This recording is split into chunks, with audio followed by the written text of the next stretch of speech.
But my beats, they are hard.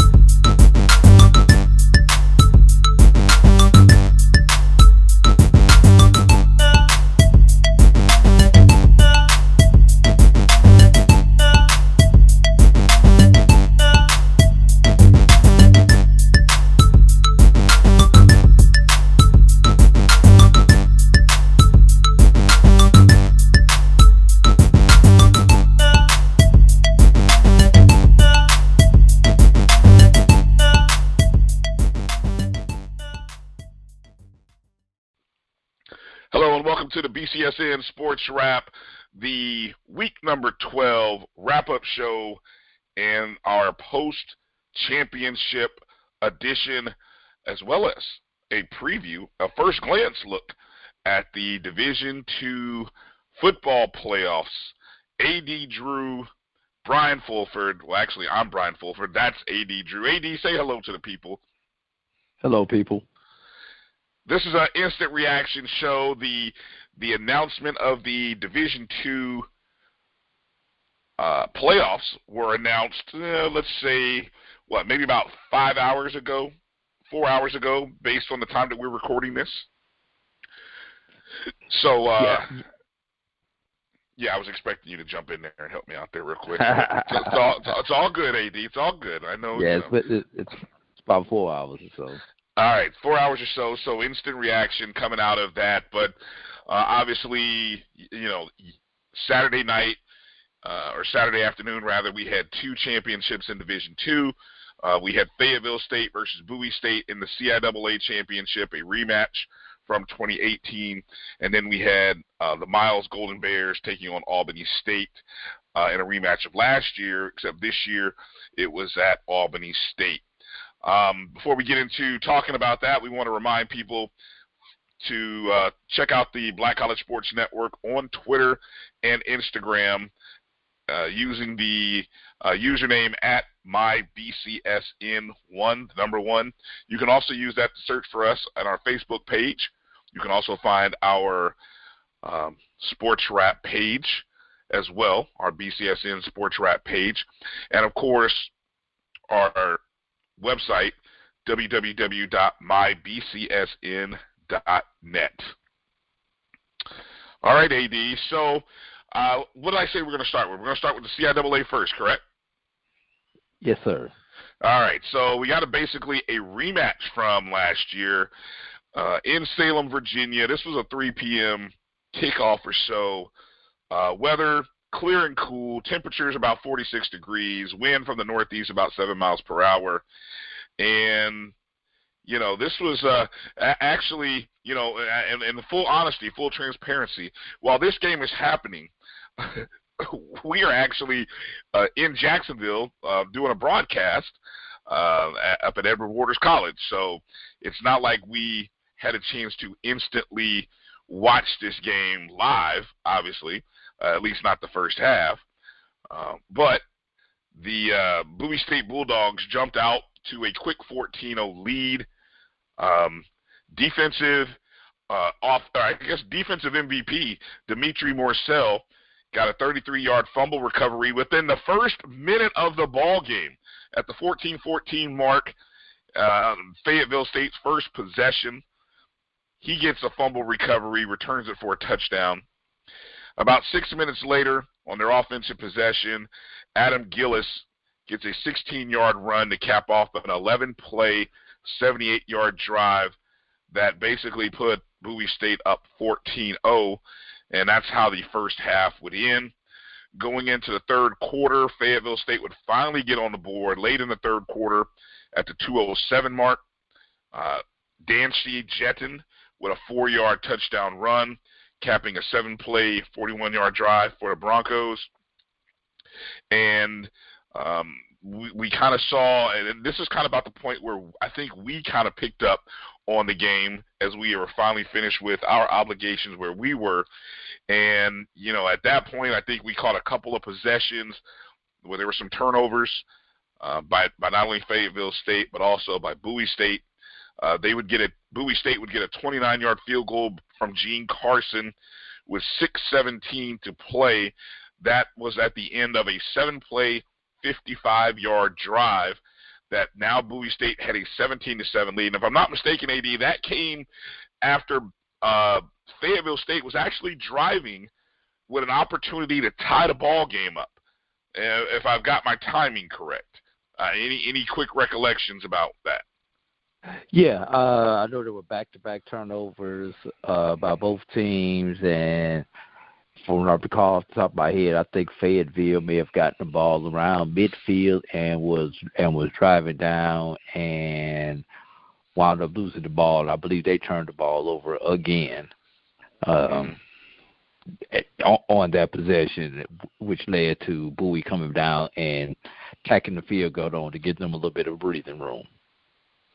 Yeah, and then to sort of cap the ball game here as I just kind of briefly scroll through some of the last couple of plays. After that field goal attempt, Fayetteville State would they would go 4 and out on that next drive and give the ball back to Bowie State, and that is pretty much how that game would end. There would be one last score. That score would actually come from a Jerome Johnson touchdown with about 1:05 left in the ball game to cap off the victory for Bowie State. 23-7 final score. Bowie State goes to 11-0. And what I guess, AD, the question becomes as you look at not giving away too much just yet, they are now one of, I think our count was 9. One of 9 unbeatens in Division II. Was that the number we kind of looked at and saw? Yeah, 9 unbeatens in Division II. 3 of them are in Super Region 2, and another 3 are in Super Region 4. Right. So they definitely have their work cut out for them. I think every game gets tough from here on out. And credit to Fayetteville State for playing a tough ball game. Obviously, things didn't break the way they wanted to. They led this contest in terms of first downs. They led 21-15 in terms of first downs. The rushing was not theirs. Bowie State, they have 240 yards rushing compared to 122 for Fayetteville, and that was one of the things I think we kind of spotlighted, given the rushing of Stevie Green. Bowie's focus would be on that as a team. Fayetteville only rushed 2.7 yards per play. And when you're giving up 240 yards on 40 attempts, that's an average of 6 yards per rush. That's what Bowie had. So, I mean, it's hard to counter that when you're not being very productive. Obviously, the passing went the way of Fayetteville State, but needless to say, both teams threw an interception. Nobody really dominated per se from the passing angle, but really, I think it was the rushing that really made the difference in this ball game. Each team, recovered, or actually each team lost 2 fumbles. Each team had interception. I guess the key plays. It was a championship game. Yeah. Well said. To play good, everybody wants to go see scoring and everything else, Bryan. But this time of the year, these defenses step up, especially against good competition, which Fayetteville State was good competition for for the Bowie State Bulldogs, and the ability to run the ball and create turnovers are those marginal things that take teams to championship levels. One of the key stats that I think we brought up in our pre-show was third down conversions. I think we did mention that Fayetteville State had one of the top third down conversion offenses, and Bowie State had one of the top third down conversion stoppage rates. I guess hopefully I'm saying that right. Well, Fayetteville State was 7 of 19 on third down. If you do the math, that's a 37% average on third down. Conversely, Bowie was 5 of 13 on third down, which, I mean, that's almost 50%. Actually, that's about, well, no, that's not even 50%. Yeah, well, that's about 30. Yeah, just under 40 as well. Yeah. I mean, both teams are strong in terms of their third down defense, but the fact that Fayetteville State, that was one of the things I think I mentioned, is that their offense needed to be able to convert a lot of third downs, and they just weren't able to do that. Red zone scoring chances, Bowie was 2 of 3 on red zone scoring chances. Fayetteville State was 1 of 3. 5 sacks. Key defensive stat right there. 5 total sacks in the ball game by Bowie State. Fayetteville State had none. So, and of course, then if you combine, of course, the fumble recovery for a touchdown, really probably was the key play. If you had to go to one particular play or one scoring play that really made the difference, it was that, because that just kicked off and signaled the game. So unfortunately for the seniors of Fayetteville State, they've been to the championship game 3 times, and sadly they have lost 3 times, while Bowie State now has repeated as champions. Any final thoughts on the CIAA and that championship game? First, you have to feel for Coach Stevie Green over at Fayetteville State, going 0 for 3 in the last 3 CIAA championship games. You know, that may be a product of perceives the weaker division in the CIAA. You know, Fayetteville has pretty much dominated that division over the last 3 years. So, somebody's got to step up and push the teams in the CIAA South so that you get a more competitive championship game. Bowie State, even though the statistical numbers are about even, they pretty much had control of this game. You never really thought this game was in doubt, despite the score being as close as it was. You know, Bowie really didn't pull away until the last half of the fourth quarter. Once that Bowie did dominate in, and they're going to need to take this philosophy and this mentality into the next round against Lenore-Ryan, is time of possession. Bowie State held a 33-40 to 26-20 time of possession advantage, Bryan. That is crucial this time of the year, being able to keep the opposing team's offense off of the field and being able to let your defense rest on the sidelines.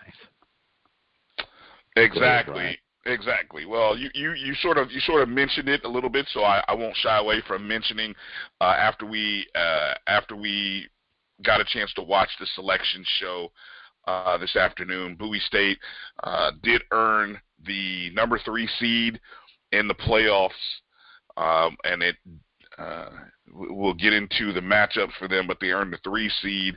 And you mentioned Lenore-Ryan, who finished as the 2 seed So it sets up for a potential second-round matchup between Lenore-Ryan and Bowie State. Not Lenore Ryan. I'm sorry. Carson Newman is their opponent, Brian. I've jumped the gun. Yeah, well, I was just trying to fill in the gaps because Okay. you jumped the gun on that. But anyway, Yes. So now that you've dropped that nugget in there, so the next game for Bowie State will be against Carson Newman in the playoffs, and Bowie State will host Carson Newman, and it's an opportunity to get another win. Of course, last year was the first year that they advanced past the first round, and I believe they beat West Alabama last year and advanced to play Valdosta State in the second round. And, of course, we know Valdosta State. It's funny.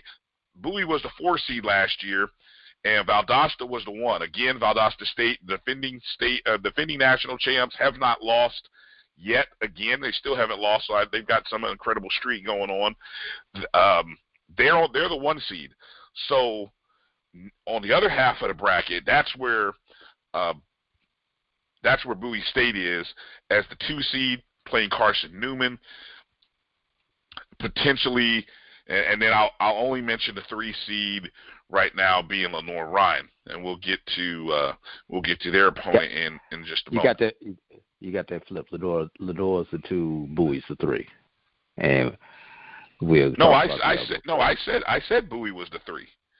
Okay, my bad. You're the one that introduced. See, you went all out of order. You jumped in and you threw in the whole thing about the play. I was gonna wait and talk about that after. And see, now you got me all confused. Okay.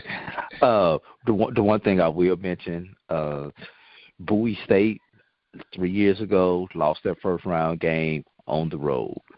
Last year, they were at home for the first round. They won. They lost last year in the playoffs when they went on the road.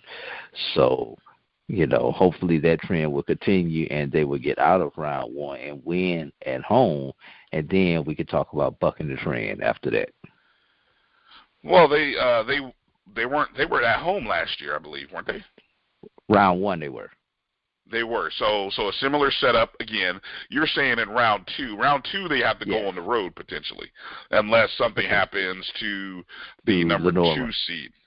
Yes, to Lenore Ryan. Okay. All right. Good enough. We'll talk other things CIAA later.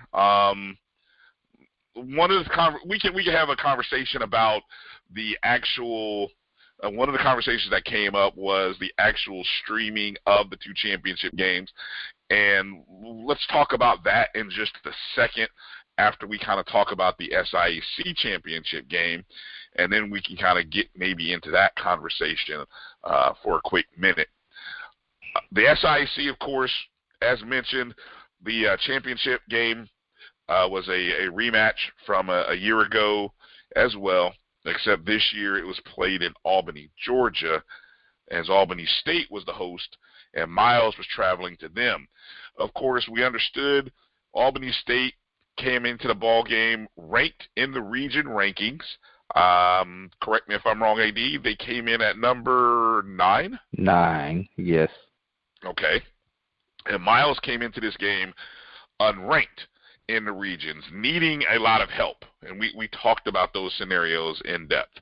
And AD did a great job of outlining it over the past 3 weeks and even telling you what was going to happen at the end. And so in the course of this ball, first off, this game was broadcast on ESPN, and the first thing that we saw was the turf.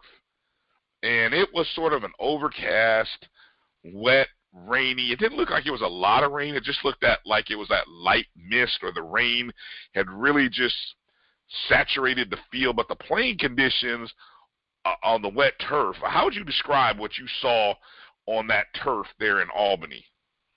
The first thing that I saw was the turf was horrible. The middle of the field was horrible. From 20 to 20, hash mark to hash mark was terrible. And I will mention I do live in the central Georgia area, now the south central Georgia area.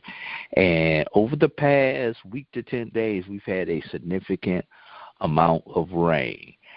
So that field was tore up. You would have thought with Albany State being on the road for the past 2 weeks, the field would have had an opportunity to recover. But I guess it didn't. And then with the drop of temperature for the 2 days prior to the championship game, the field was in, for lack of a better word, horrible condition from TV. Now, if I could spot that from TV or on the stream, I can imagine how terrible it was for the actual players. Do you think when you see stuff like that, do you, and obviously these are, obviously there are financial considerations that always have to be thought of in situations like this. Do you feel like that field or that game deserved a better field? If I'm saying that right, because last year Miles has a field turf, and that's where the game was played last year. The CIAA championship is played at a stadium that has field turf. This Albany does not. They have natural grass. So I'm sorry, I interrupted you. Usually in the South, you could deal with the natural grass. I definitely understand Bowie having the artificial turf in their place there. In Maryland, after about October in that part of the country, grass does not grow readily. So as you play more and more home games on the field, the grass is going to get into disrepair. But this is a state school, Bryan, and because this is a state school, I'm pretty sure they have some type of turf management, horticulture, somebody who's either of course at the university or close enough where they have resources to the university where they can have people who can deal with the field. Once again, this tends to be a situation of our HBCUs not using resources that could be available to them. There's no excuse for that, Bryan. In today's age, today's technology, there's no excuse for your field. There was a light mist of rain in the area, and the field will get tore up during that rain and during that drizzle. But for that field to come into that game tore up the way it was, there's really no excuse for that, Bryan. I'm sorry. You're a Division II school. There are certain things that you can do to help take care of your field, from tarps to covers to turf management to resodding, reseeding, whatever you need to do. Lord Jesus, I hope they don't practice on their game field, as I know some schools actually do practice on their game field. I'm not aware of that situation, but there were certain things that should have been done and probably could have been done, especially when you know that you may be hosting a late November game on your field, Bryan. All right, here we go. All right, AD, taking it back to the actual action on the field.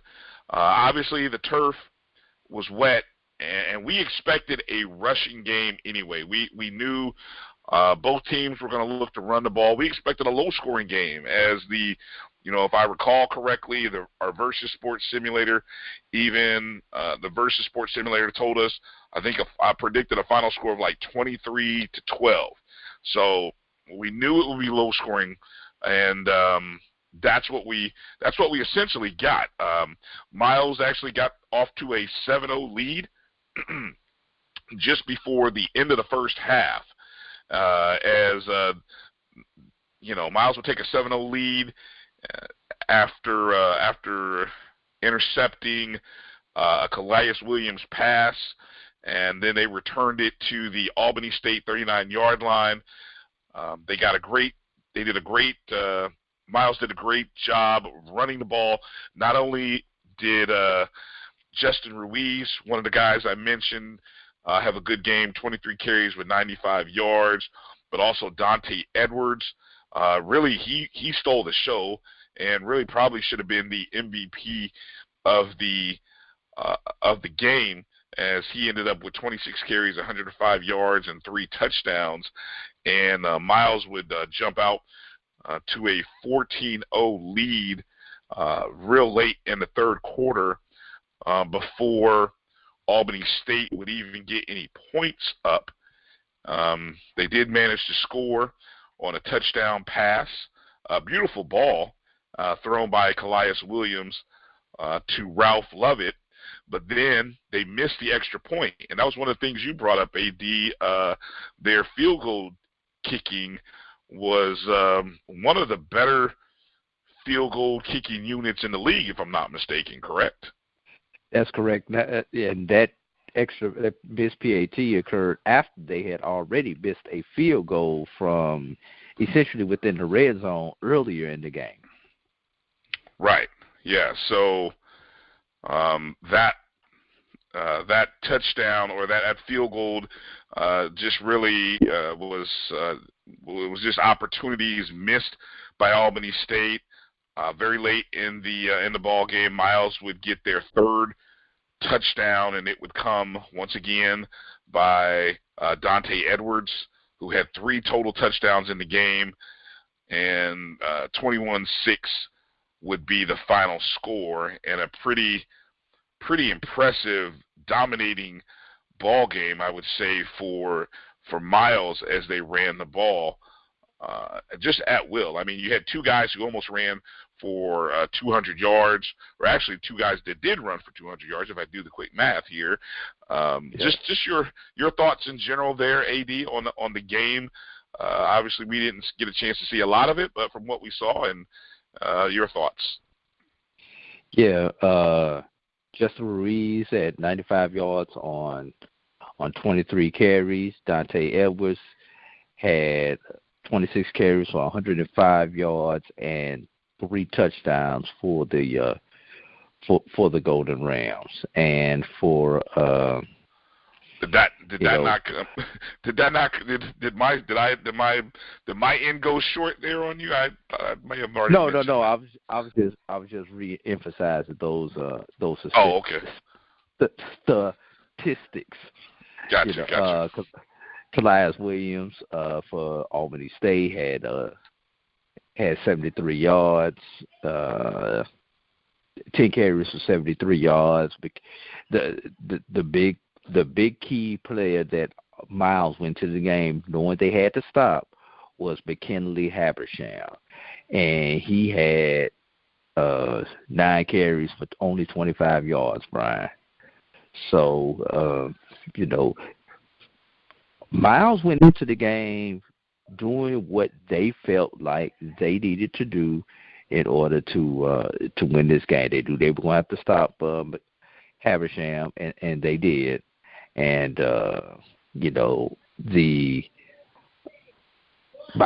Albany State is not a great passing team, so they only had 58 yards passing, 7 completions for 58 yards. So it's Miles did what they needed to do. We expected a low scoring, knockout, drag them through the mud battle, and that is exactly what happened in this particular game, Bryan. So kudos to Coach Ruffin and his staff for this particular victory, Bryan. Yeah, neither team, you mentioned Albany State's 58, 59 passing yards. I mean, hell, Miles only passed for 54 yards themselves. So, yeah, this was all ground game, 229 yards rushing for Miles, 111 for Albany. That's the total number. Time of possession, Miles, 37:51 to 22:09. MVP of the game easily had to be Dante Edwards. The scoring drives, the opening scoring drive in the second quarter, a 15-play, 80-yard drive that chewed up 7 minutes of the clock. I mean, there was your drive of drives to open the game right there. Miles, I was reading here, the win for Miles is it's the school's first. It is any school's first back-to-back championship in this era or this decade. The last time it was done is when Tuskegee won 4 in a row, which that streak ended in 2009. And that was prior to the conference championship game. Okay, yeah. So since 2010, the dominant program over the past 9 years has been Miles, as they've won 4 championships over the past 9 years. They've won 3 championships since 2015. Of course, they have won 2 in a row. And, for any Tuskegee alums who are frustrated with Miles' dominance over the past 9 years after sort of being the team that dominated everybody, well, this will just add more salt into the wounds and just another indication of what you guys need to be doing over at Tuskegee in order to make a lot of improvements to catch up to Miles, because it seems like Miles has sort of jumped ahead of a few folks. So Miles finishes with a record of 9-2, 5-1. Of course, overall, Albany State finishes with a record of 7-4, 5-1. And so then that brings us to the playoff scenario, AD. And you so eloquently detailed what it would look like with a Miles victory. You predicted that Miles would pretty much knock out Virginia State, who at the time was sitting as the number 7 seed. They did not get the advantage of moving up to a number 6 seed, as you and maybe many others thought they should have moved up, which that might have protected them, going into this weekend. But we saw that in terms of the regional rankings, all the schools in front of Virginia State, they all won? Is that correct? And that would be correct. Yeah, so they all won. And all the schools behind Virginia State lost. Right, so that was the 8 seed, which was, I believe, Fayetteville State. No, 8 seed was Delta State. 9 was Albany State. 9 was Albany State. 10 was Fayetteville. 10 was Fayetteville, which then instantly we assume Miles came in somewhere. I don't think we know just yet, do we? But Miles came in probably either 9th or 10th, probably 9th. But because they qualified based on, or at least we all believe they qualified based on the earned access, which meant that they could knock out somebody in the 7 to 6 range who wasn't a conference champion. Correct. And that's how it went in. So Miles is in. Miles makes it into the playoffs. I believe it's the first time since 2012. If I'm thinking back to a previous tweet about mid-season, back when Miles was on a little nice 4 or 5 game winning streak. It started getting people talking about the 2012 season for Miles and getting to the playoffs. And then, of course, they stumbled in Wilberforce, Ohio, to Central State.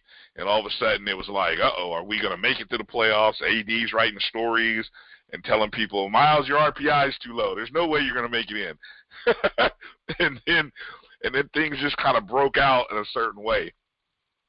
I mean, it was a perfect storm, and Miles threw the sails up on the ship at the right time by winning the championship and was able to sail into the playoffs. There's no better way of putting it. Everything the last 2 weeks had to go right for Miles, and it did go right for Miles. Bowie State had to remain undefeated. The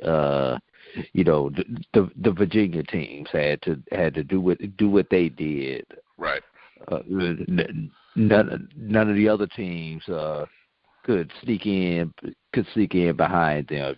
They had to get to that number 9 slot, which was what you needed to do to have what they call earned access. And earned access is a conference champion that finishes in the top 9 in their region. Look, let's just the process of this. I'm glad it worked out this way, because I would have really been disappointed in the process if, say, a Fayetteville State or assuming Fayetteville State didn't win their championship, or even Albany State, not winning their championship, somebody not winning their championship getting in, with all respect to Virginia State, who had a great season, I would have been disappointed in the process had Virginia State made it in and Miles not been deemed good enough based on RPI. And we can get into that discussion about scheduling, because you brought up an interesting, we were talking pre-show about the scenario that affected Tuskegee the last time Tuskegee went to the playoffs, and that was, 2015? Is that correct? You brought it, that we talked about? Yeah, that was 2015, and try to do a quick recap of that. Yeah, do a quick scenario, and let me set it up for you. The reason we got to talking about that is because Virginia State obviously is missing a game. A lot of schools that outside of the CIAA and outside of Bowie and outside of Miles, there are a lot of teams that finished that didn't win their division or conference that played 11 games. I'm gonna cut you off, Brian. Okay. The only Division II conferences that play a championship game are the black conferences, the CIAA and the SIAC. Okay. The only way they're able to do that is by dropping the regular season game. Right. So that's what led to the discussion about, well, Virginia State was sitting in a place where once Bowie had beaten Virginia Union, you kind of knew that the last 2 weeks of the season that they weren't really going to, the odds of them losing, I'm not going to say never say never, but the odds were like 98%, 99% likely that they were going to win those contests the last 2 weeks of the regular season, which meant for Virginia State, you needed to go play an 11th game. And I didn't even think about that as an option until we started talking about it. And I wondered, it was like, well, who could Virginia State go and play? And then you brought up the fact that this same scenario happened, back in 2015. So I set that up for you. Explain 2015. In 2015, that was the year that Kentucky State won the SIAC West. That is the only year that either Tuskegee or Miles did not appear in the conference championship game for the SIAC. The reason I remember that so vividly, obviously, is because it involved Tuskegee school that I graduated from, number one.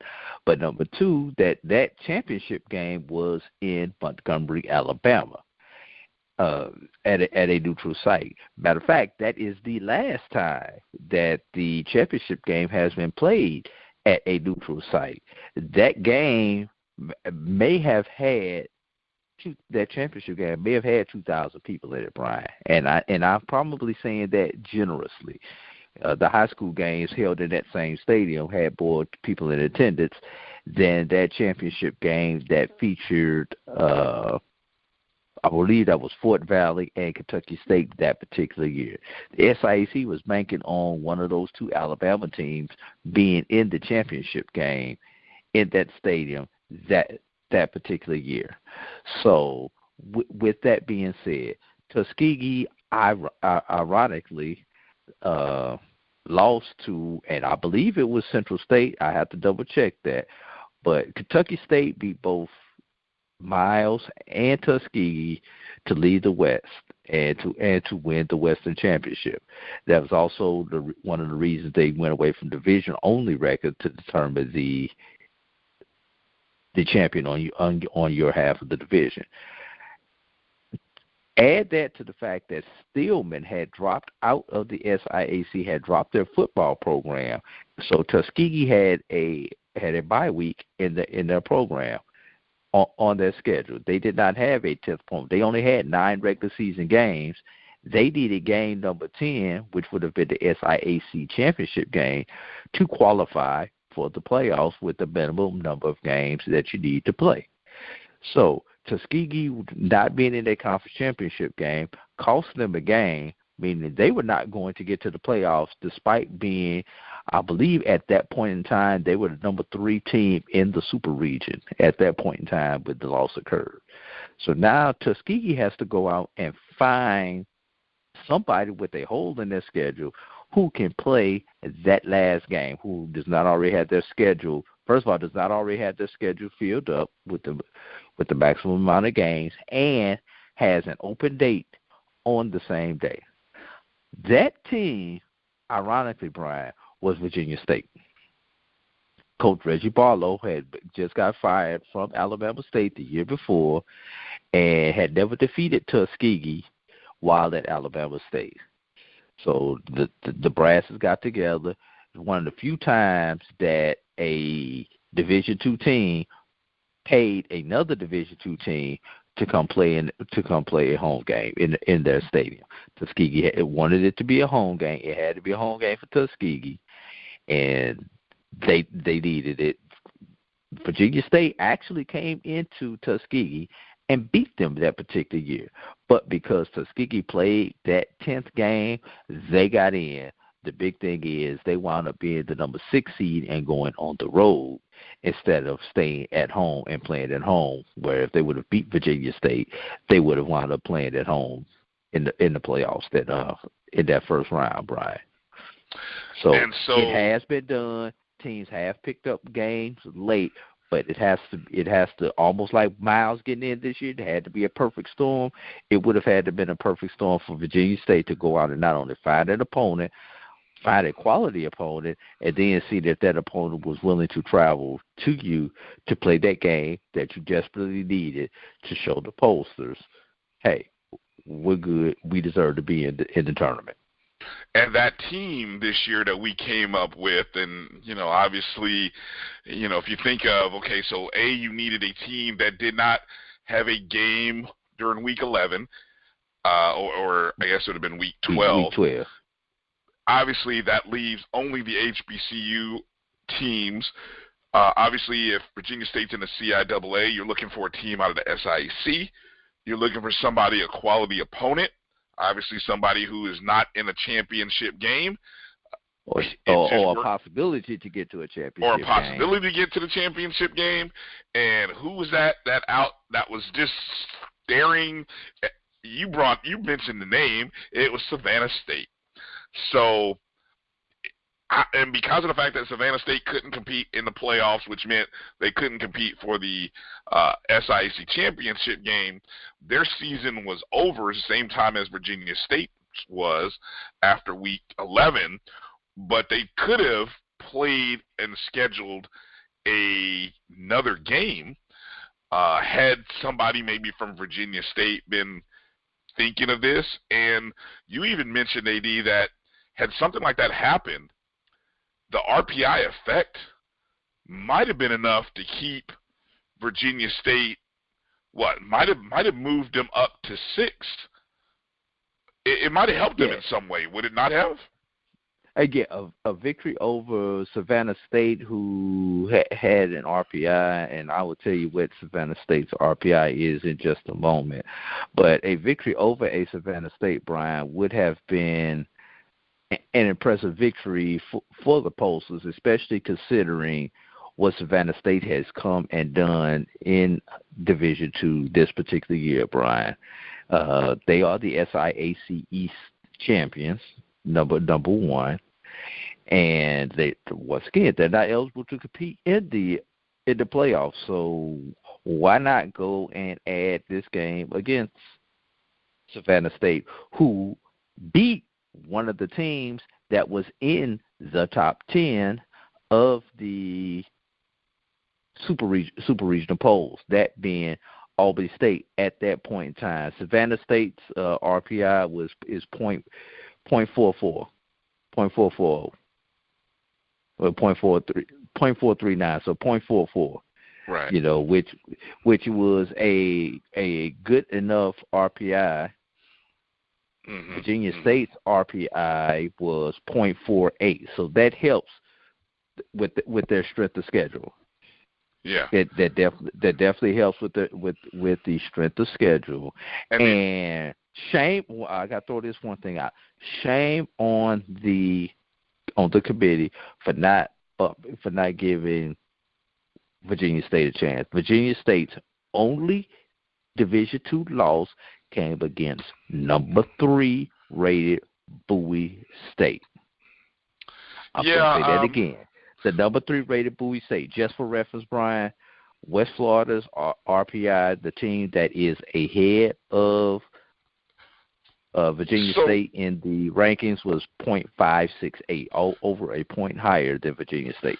So let's do that then. I mean, if you have that information up, obviously there's 4 conference champions, correct? Wait, I had one number on it. I don't know if I said .484 is Virginia State. Right. Okay. So do this then for me. You have 4 conference champions in the top 7, correct? You have Miles as the 7 seed, Bowie State as the 3, Valdosta State as the 1, and who's the other one out of the SAC? Miles. No, Miles. the SAC. Oh, SAC is Lenore-Ryan.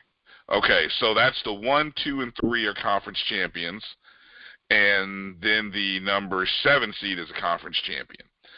So that leaves the number 4 seed, 5 seed, and 6 seed.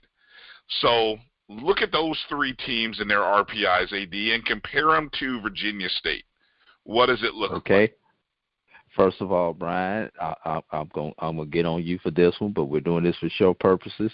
I did discuss this in the article that I wrote last week, and the RPIs that I am going to give you are before this past Saturday's games, yesterday's games, because that is okay. I figured we may have those. I figured those numbers might have already been calculated post. Like we would know those now. You're saying. Actually, let me take that back. This one I'm looking at was generated 11/16 at 10:25 p.m. Yes. Oh, so that was post. So yeah, that's the most current numbers then. These are the most current numbers. So I thought the rankings have not been updated on the site, but the RPIs have. So let's let's go with who's the number 4 seed. Let's start with the conference champions. No. Hold on a second. Hold on. The conference champions are in. Let's not look at the conference champions because we're looking at Virginia State as a non-conference champion versus the other 3 at larges. Okay. At large. Wingate. Wingate is a number 4 seed. .512. Okay, so number 4 seed Wingate, .592. Virginia State, .512. And you know these extra points matter. .5912. No 9. It's 512. 512. 512. All right, that's 512. That's Wingate. Okay. Then where did we say Virginia State's was? Okay, and I'm gonna throw out a couple other numbers since we're talking numbers. Hold on. Let's keep it together here. Let me lead, and I'll lead the ship here. So what is Virginia State's RPI? 484. .484. Okay, so Wingate has an advantage there in terms of RPI. What was Wingate's record in region? Does that show? Okay. Yeah. Well, it shows. Or does it matter? Yeah. Your in-region record is 10-1. Okay, so in-region 10-1. With their only loss being to Lenore-Ryan. And Virginia State's is 8-1. Only loss to Bowie. Okay, so Wingate's the 4 seed. Who's the 5 seed? Carson Newman. Carson Newman. And what is their RPI? 524. .524. Actually, their RPI is better than Wingate's. What is their region record, though? 8-2. So now we see why they are. Having lost to Wingate and Carson and Lenore Ryan. Well, there you go, because you lost to Wingate, so you're below them. Okay, so that leaves one team left, and that is the team as the 6th seed. Who is that? That would be West Florida. West Florida. And what's their RPI? 7-2. Excuse me. 0.568. 568. 0.568. Holy cow. What is their region record? 7-2. Okay, so one win less than Carson Newman, but they have better RPI than Wingate and Carson Newman. So we got to imagine whoever West Florida probably lost to Valdosta State and somebody else. Yes, I would have to go. I would have to pull up the don't schedule worry. to see who they. But whoever lost that second team they lost to probably cost them being possibly a 4 seed, because they would have been a 4 seed. It sounds like. Yeah. Now, 3 other stats that they look at on the sheet: Division II record on the road, Division II record versus 500 and better, and in-region conference record. Which one of those you want me to dive into, Brian, and tell you where Virginia State got screwed at? Okay, let's go to. Well, we already gave the in-region record, correct? Correct. Okay, so let's go to road. What, a road wins or road? What did you say? Road record. Yes, you have Division II record on the road. Division II record on the road. Division II results versus 500 or better, and in region non-conference win-loss. Jesus. Okay, so that's 3 different stats that go into after just their region record. Holy smoke. Correct. Okay, so let's start with the first one. Let's start with the road record. What is Virginia State's road record? Virginia State's record on the road is 4-0. Okay. What is Wingate's? 5-1. Carson Newman. 2-2. West Florida. 3-2. Okay. What is the next criteria you mentioned was? Division II record versus 500 or better. Okay, 500 or better. 500 or better. All right. What is Virginia State's? 2-1. 2-1. With that one loss being the Bowie. Bowie State. Yep. Wingate. 3-1. One loss being to Lenore Ryan. Lenore. Carson Newman. 2-2. Probably Wingate and Lenore Ryan. Wingate and Lenore Ryan. And West Florida. 4-2. Ooh, wow. Okay. And then the last measuring stick was non-region conference. In-region non-conference. In-region non-conference. That for Virginia State meaning SIAC, SAC, or Go South teams. Okay. So what do we have for Virginia State? 1-0. 1-0. Who'd they beat? They beat somebody in the SAC. Okay. I don't remember who it was, but I know their victory came against the SAC opponent. Wingate? Wingate was 3-0. Ooh. Carson Newman. Carson Newman 2-0. and West Florida. 0-1. Ooh. Okay. Okay, so if I had to look at all of these measurements, I would say Virginia State does not hold a candle to Wingate. I think Wingate, even though their RPI is the lowest of the three, by all other measurables, and the fact that their only loss came to the conference champ, I think they're deserving 4.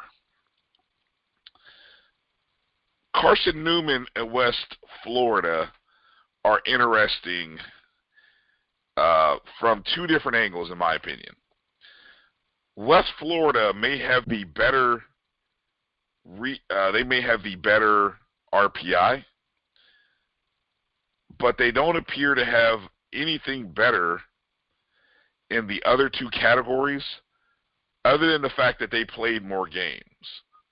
Well, actually, let's see. Road games, Virginia State was 4-0. West Florida only won 3 games out of 5. The plus 500, though, is interesting.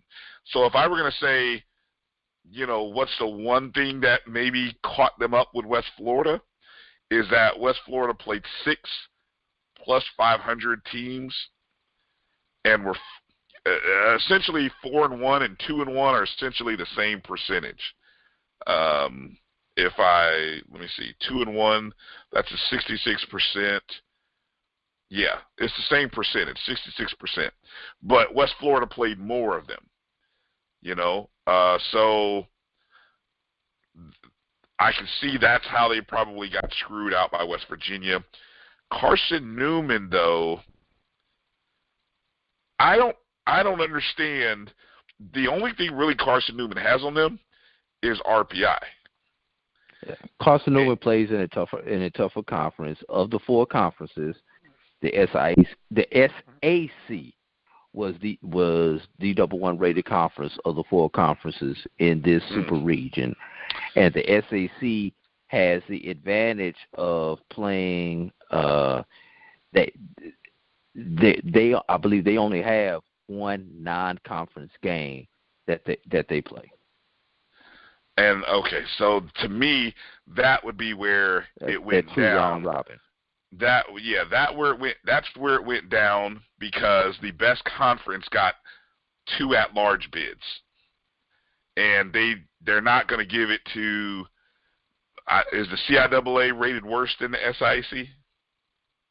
No, it's in order: SAC, Gulf South, CIAA, SIAC. Okay, so they were 3rd. I would. Okay, so I see how. Yeah, that's tough. Where do you see? Where is it for you? What do you see that maybe I don't see relating to how Virginia State didn't make it?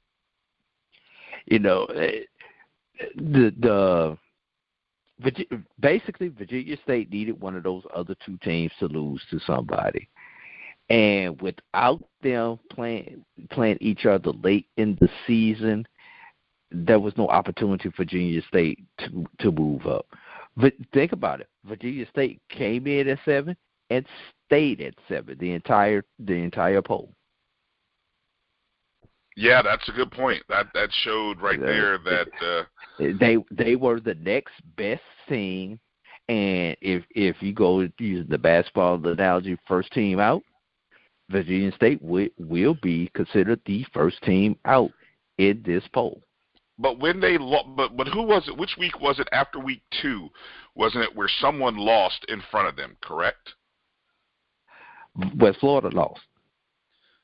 Okay. They lost to then number 2, Valdosta, who wound up with the victory, moving back up to number 1. Oh, okay. Because that victory came over another top 17. And West Florida finished as number 2 in the conference. And number 6 in the region. Yeah. So okay. Well, I mean, look, the only So how do you? So let's move it forward for a second while we're on this of this topic. How do, other than this scenario that we mentioned, where, and we don't even know if the conferences would have allowed that, and I guess that's another thing that has to be considered.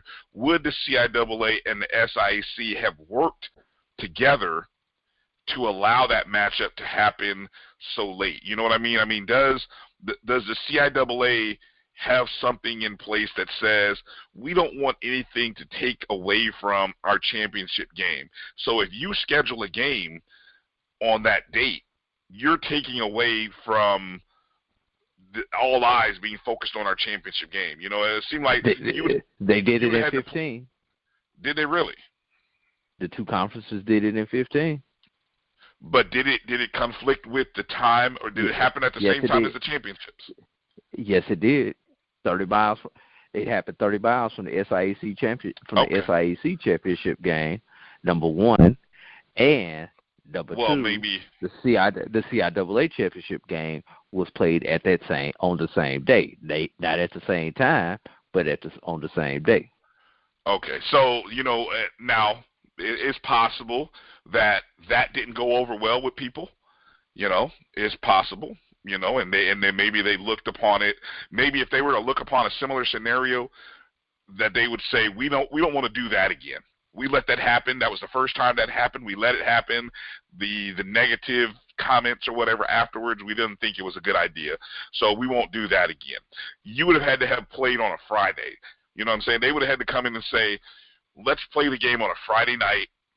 That way it doesn't conflict with the championship game. And that's assuming, again, that the conferences would have worked together in the best interest of getting another HBCU into the playoffs. So Bryan, you're going to say that you're going to ask a team such as, we're going to use Savannah State, since that's what we're using. You're going to ask me to travel to you all the way to Virginia on a short week, Bryan? That's tough.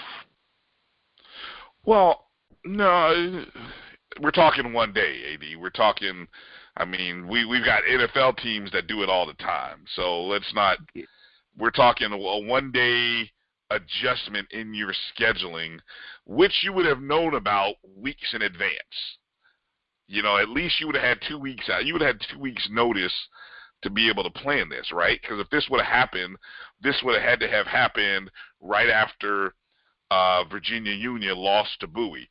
It would have had to have been a discussion on Sunday to say, hey, what do you think about this? Or what if we do this? You know what? It doesn't look like Bowie State's going to lose again. How about, since we're coming into the poll ranked number 7, we may not make it with only 10 games. How about we schedule against somebody? We'd had to look through the schedule and say, who could it be? Who could it be? Oh, look, here's Savannah State. They look like a really strong team. And what if Savannah State does? A lot of what ifs here, AD. If you don't hear that already, a lot of what ifs. I'm just throwing that out there. I don't know what scenario, what thought. I want to kind of get ready to wrap this up. But what scenario do you think could be set in place or would work to have benefited Virginia State, other than just winning ball games? Let's be real. If they would have won against Bowie State, it would probably be a non-issue. Yeah, Savannah State, just for reference purposes, 3-0 on the road.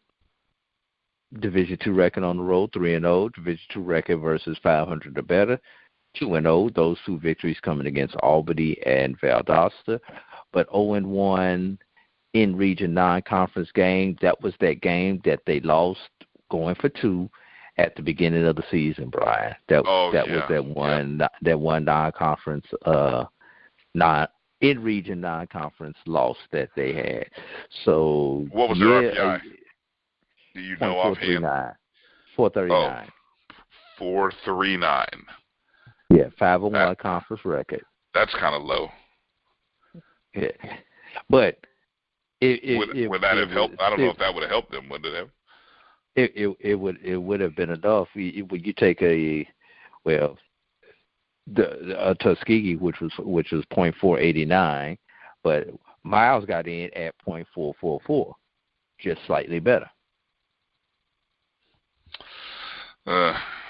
All right, so for another show, we have to talk about realistic scenarios that say, how can the HBCUs improve? You know, I remember having a conversation with Chris Ferguson from D2Football.com about that week where the CIAA teams are playing SAC.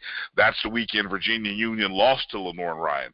There was 4 or 5 other games happening that time. So if the SAC is your number 1 rated conference, that was a weekend where if the CIAA would have won maybe 4 of the 5 games, that would have gone a long way in improving the stature and status of the conference. But instead, they went 1-4 with Virginia State being the only one to win a game. And then I've always advocated the CIAA SIAC weekend, but I don't know if that would be helpful. Would that be helpful? You know, I don't know. Maybe unless you put the best teams against the best teams, then it might be helpful, but I don't know. Given the new rules, maybe you don't need to play. It definitely would be helpful. I'm going to throw out one other thing at you, Brian, since we're talking numbers. Yeah. Since we're talking about RPI. Top 3 HBCU RPI in this region. In order, Shaw, 528. It is number 1. Okay. And I just Virginia Union. Okay. Excuse me, Albany State at 525. And Virginia Union at 523. All 3 teams with the RPI over 500. Those are the only teams with the RPI over 500 are all on the outside looking in. Wow. Yeah, that's a interesting discussion that we're going to save for another day. So yeah, that the only other convo I think that we came up that we were talking about over the past 12 hours, 6 hours, 10 hours, whatever, had to do with the streaming and television broadcast. And maybe that's a conversation that we talk about more with Chris Ferguson if we can get him on as we maybe do a preview of the playoff games. But I guess let's just as quick as we can, AD, summarize just our thoughts, and then we can bring Chris into it and then maybe rehash it. The CIAA and the SIC, 2 different strategies all season long as it related to broadcasting games. The CIAA has the CIAA Sports Network, in which they have every home team streams their games. And, you know, they have a platform online, so you can go online for free. It doesn't cost you anything to watch the CIAA games from the school's particular websites. Okay? The SIC has a partnership deal with a company called Flow Sports, and then they also have a few games which are featured on ESPN. So the ESPN games are basically streaming through the ESPN 3 or Plus platforms. I think only Plus you have to pay for. ESPN 3 you can get with your cable provider. Okay? But the Flow Sports, though, is a streaming site service that essentially you have to pay monthly or for a subscription yearly to Flow Sports. And by doing so, it gives you access to not only the SIAC games, but it gives you access to all the content on the Flow Sports platform. Okay? So that's what the season is like. And I'm not going to get into talking about success and non-success, but let's just leave it at that. One is free, one is not. But then you get to the championship games. Okay? And each conference sort of does a flip. The CIAA, who had been giving away, or not giving away, that's not the right way of saying it, who had been pushing out their games through their streaming or through their sports network from every school, decided to charge $9.99 for one day to watch the games. At the same while, they were broadcasting it live on Aspire TV. Now, Aspire is a network that you only get, where do you get it, AD? DirecTV? Because you have DirecTV. Yeah, DirecTV, yes, or if you are probably in the Virginia, North Carolina region. Like, I live in Florida and don't get Aspire TV. Roy lives in Georgia. He doesn't get Aspire TV. I don't think, other than the fact that if you didn't have DirecTV, you probably wouldn't get Aspire I would not TV. get it because I have not found it on another platform outside of DirecTV. Right. So it's a regional. It's a regional network. And where it's a national network it's a national black-owned network that is not carried on most cable providers. You can't get it on Charter. You can't get it on Comcast. You can't get it on any of the other. But does that make providers. It? But does that make it national or regional? I mean, you corrected me when I said regional, like. Well, DirecTV is national. That's why I said it's a national, because anywhere you get DirecTV, you can get Aspire. Okay. Good clarification. One other thing about Flow Sports is $12.99 per month to subscribe to Flow Sports, or they do have an annual package. I believe it's around $100 per year for the annual package. And that ends up giving you access to everything. But what the SIAC did on Championship Day through their package with ESPN, it was one of the games that was featured on ESPN3. You didn't even have to have ESPN Plus. All you had to have was ESPN3. And you could view the game between Albany State and Miles. Mm-hmm.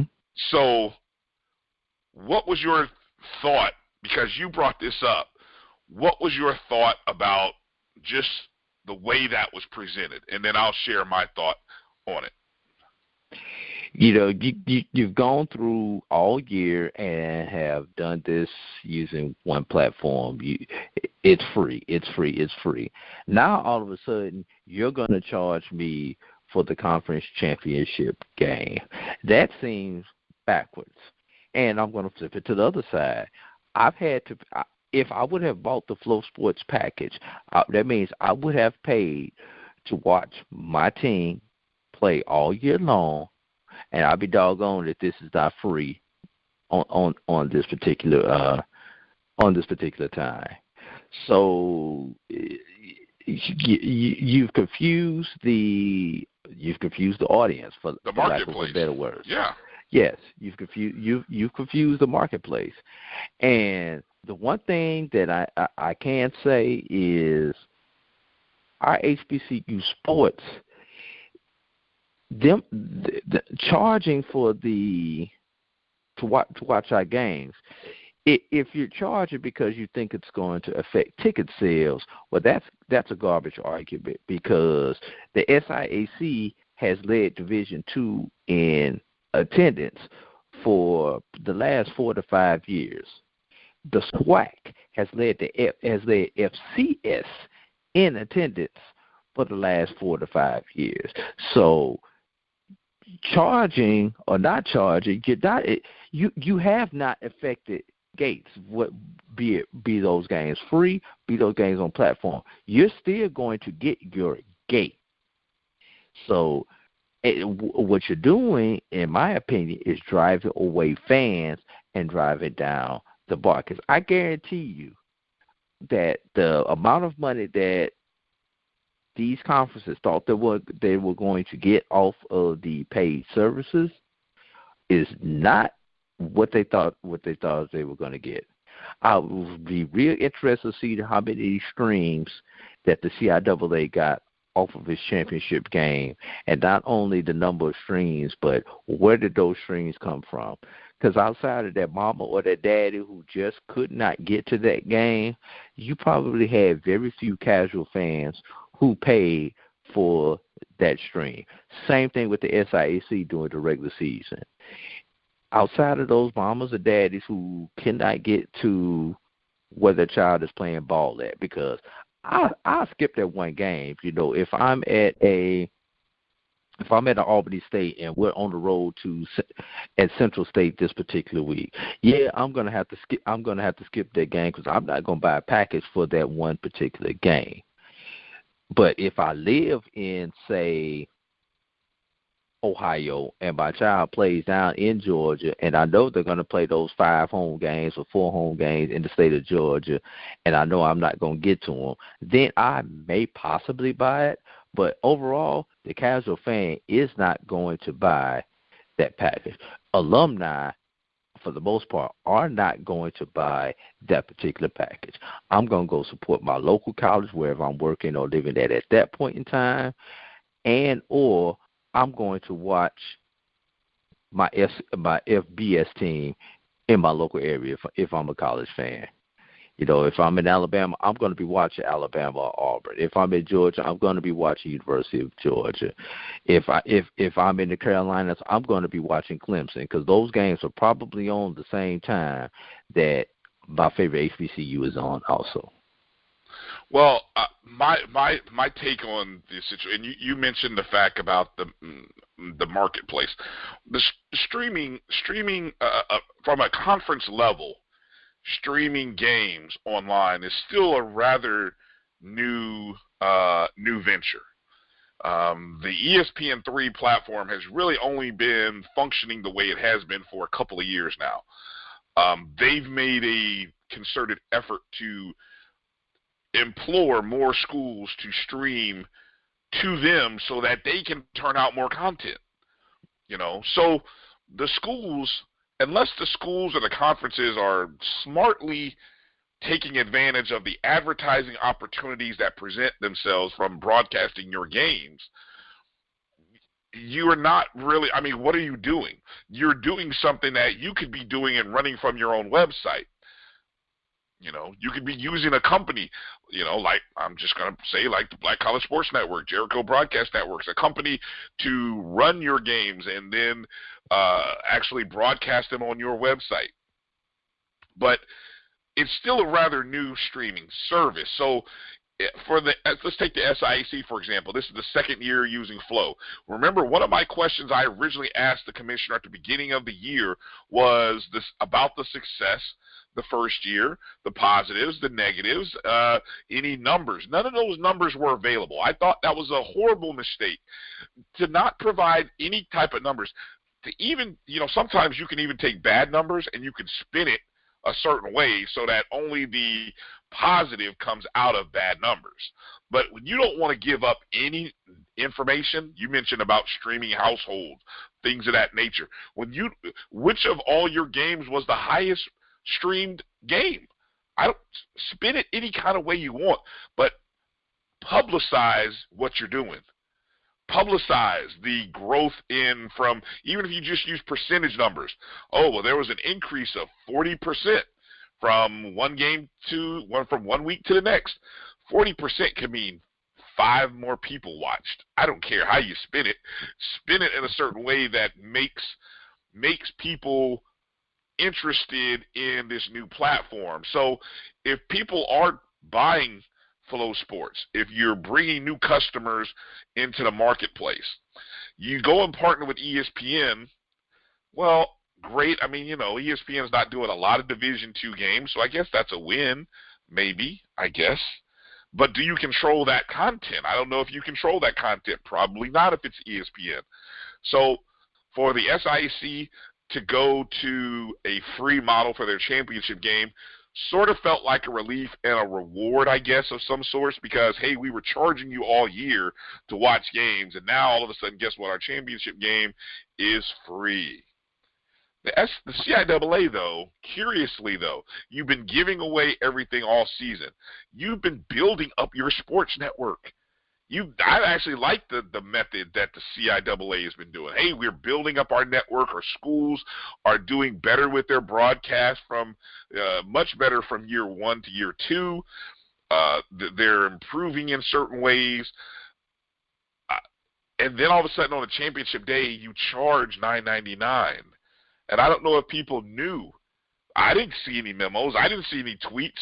we covering black college. I didn't see the other people who cover black college athletics and football. I didn't see any of them mention the fact that the CIAA was charging $9.99. That's a shock to the system. I don't think you can shock the system into buying your product all of a sudden when you've been allowing them to watch everything for free.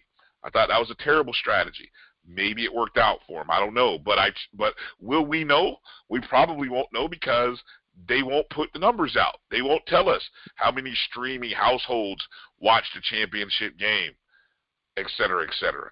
And also, from a, from a family point of view, it's cheaper for me if I'm taking my family, my wife, my kids, etc., to stay at home, put it on the 50-inch or the 60-inch or whatever you have in your house, and watch the game from your house. Hey, call over a couple of friends. Let's watch the game from the house. And let's be real, it's probably going to be warmer in your house than it is if you're at the game.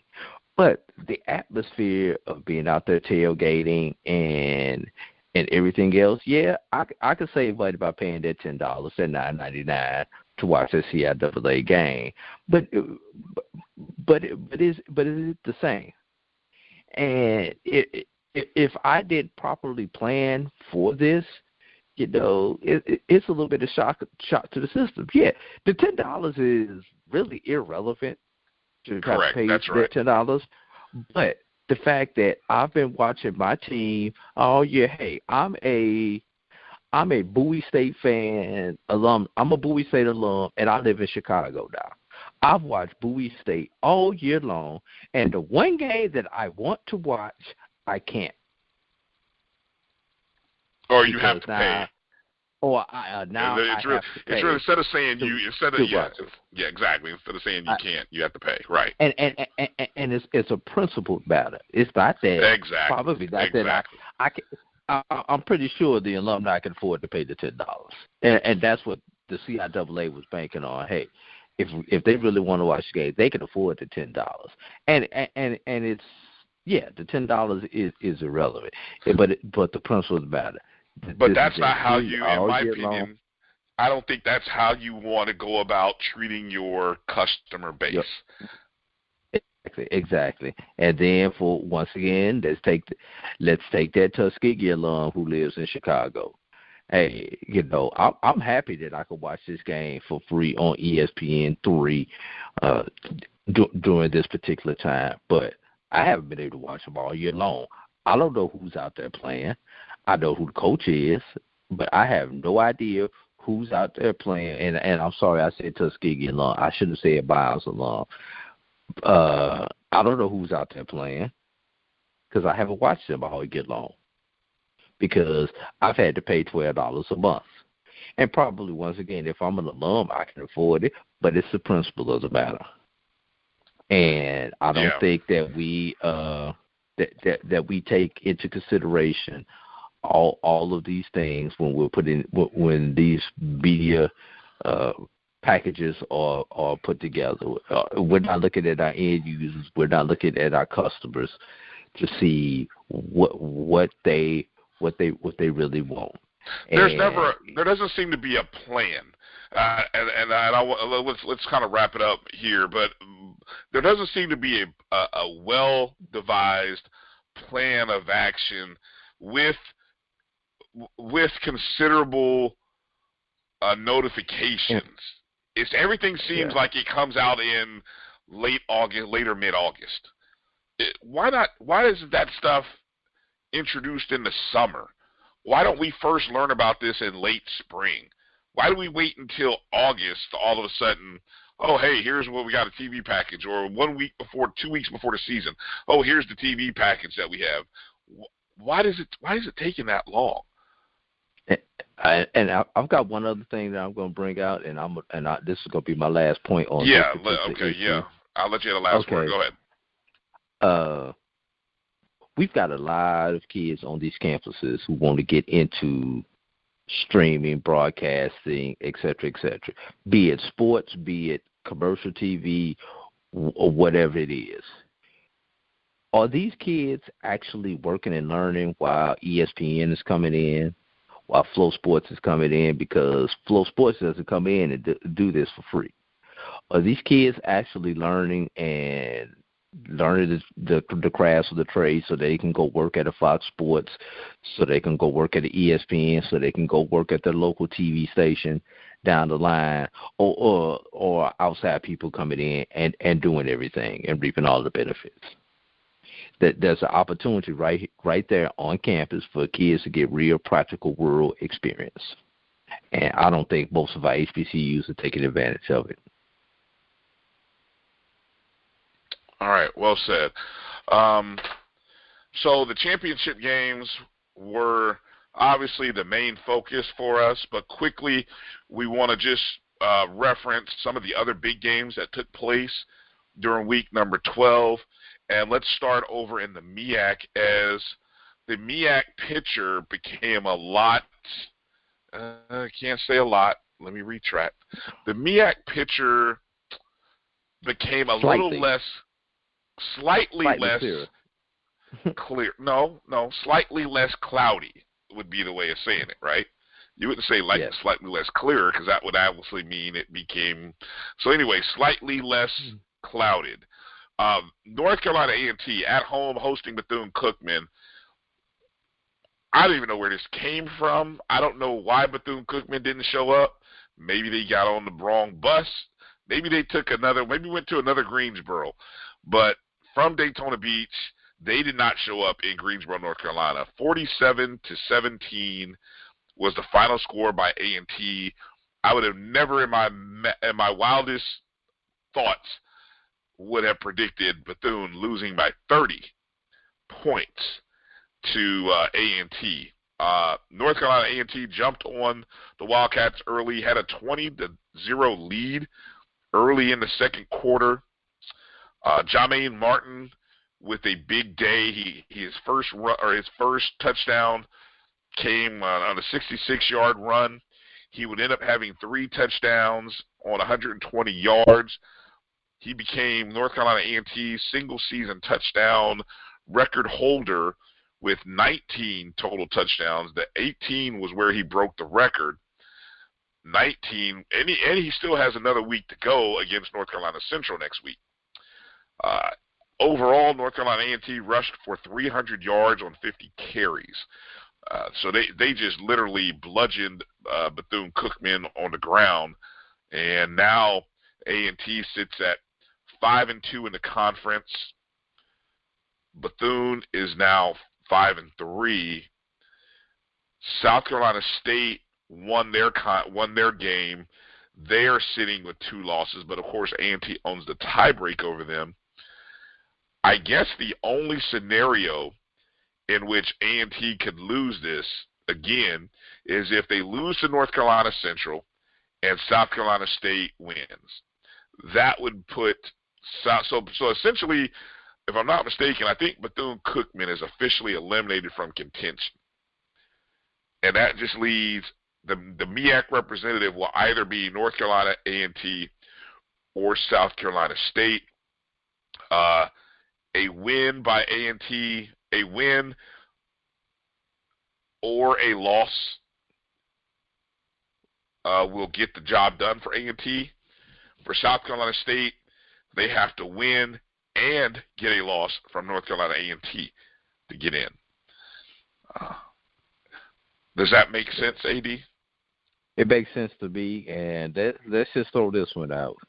A loss by both teams creates a 3-way tie, but Bethune having lost to both of these I've just thrown it out that Bethune having lost to both teams would be eliminated. Well, Bethune's already eliminated because they can't. There's no scenario. Because remember A&T. Because mathematically there could be a 3-way tie, and the reason I'm saying that. But remember the scenario I just gave with A&T or. The or factor, there's a difference between the or and the and. A&T's operating with the or. South Carolina State has to have 2 things happen. A&T only needs 1 thing to happen. Right. All right. I just didn't want people to get confused because mathematically you could have a 3-way tie on record. with a Bethune victory, a A&T loss, and a South Carolina State loss. But Bethune is out of it because Bethune has lost to both A&T and South Carolina State this year. Well said. I just wanted to make that clear. I got you. Good point. You're right. And so the MEAC representative, it appears like it could be North Carolina A&T this year.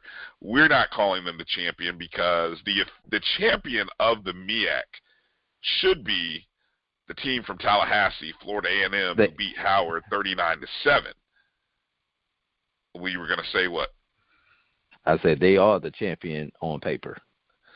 They are the champion on paper, just not officially recognized by the conference. As FAMU improved to 9-1, 7-0, their 9th straight win. I mean, essentially, they have one conference game left. They have a 2-game lead over second and third place with 1 game to play. If FAMU were eligible for the Celebration Bowl, they would have celebrated that MEAC championship after the Howard victory because it would be over. But now the only thing that's left in place for FAMU is to finish the season with a win over their rival and stake a claim to the Black College National Championship, which they have a strong claim to. I would say, they're in the running to make a claim for that. The Rattlers started a little slow. 3-0 lead at the end of the first quarter. They picked it up, had a 17-0 lead by halftime, and in the third quarter they exploded for 22 points in the third quarter. Howard did get a late score in the fourth. FAMU rushed the ball 24 times for 162 total yards, a 6.8 yard per carry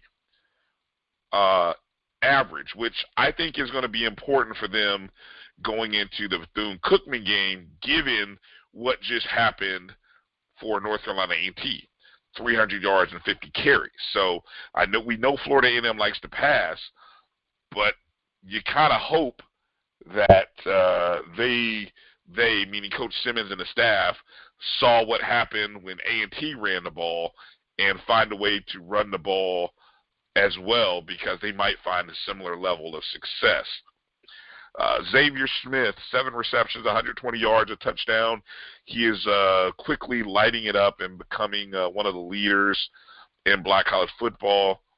Of course, Ryan Stanley ended his last game at Bragg Stadium, 15 of 28 passing, 172 yards, a touchdown and an INT for Stanley. Now he has to play Bethune-Cookman, who has been his kryptonite. He has an 0-3 record against Bethune-Cookman. That is that's going to come out.